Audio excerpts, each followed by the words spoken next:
Joseph Parker, a Congregationalist preacher who lived from 1830 to 1902, asked this question. And I'm going to start off with addressing the husbands, or husbands in the relationship. Whoever knew of a head of a house that was not more or less in gloom? This same head of the house all the world over. Whoever knew of a head of the house who was more or less low-spirited, worried by 100 anxieties, tormented by a sudden fear? Perhaps naturally so. After all, he is the head of the house and probably the lightning conductor, being higher than any other part of the building, may have experience of the thunderstorms and lightning discharges that lower parts of the structure know nothing about. Ladies, let me say that many is the man, the husband, who feels this weight. Society does not grant him the title head of house with any dignity anymore. In fact, I think it's been a long time that our society has not looked at the husband in a mocking way. And I've often complained that if you look at television and music and the old-time radio programs that Lena and I like to listen to, that the husband has been portrayed as a fool who needs his wife and children to help him, keep from spilling soup on his shirt. And yet,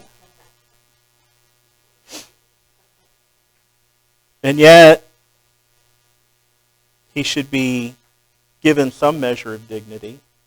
I think it's a rare instance that it happens, but it's not something that's much considered in our culture anymore.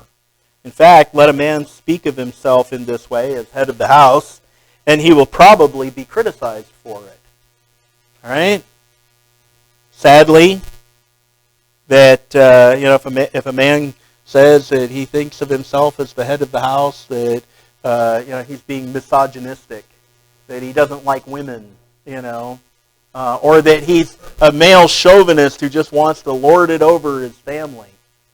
And nevertheless, it is how he sees himself, whether he expresses it or not. It's the image of his position in the marriage. Not out of lording it over anyone, not out of a sense of bossing the gang, but it's his responsibility, laid on him, especially if he considers himself to be a Christian, by God. He didn't ask for it, and too many men today abdicate that position. One of the greatest crimes and faults and failures of our society is the single-parent home, with the mom trying to raise children that a man helped father, helped create, but then abandoned.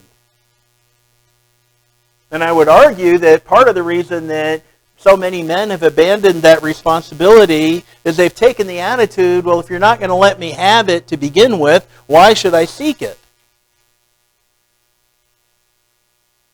I don't blame women in general. I'm not saying that women are all at fault in this. I'm saying that as a society, as a culture, we have so devalued the position of husband and father and the man in the house that men are asking themselves, and have asked themselves for a long time, what's the point? If I'm just going to be criticized for it, if I'm just going to be insulted for it, then I'm not going to seek it.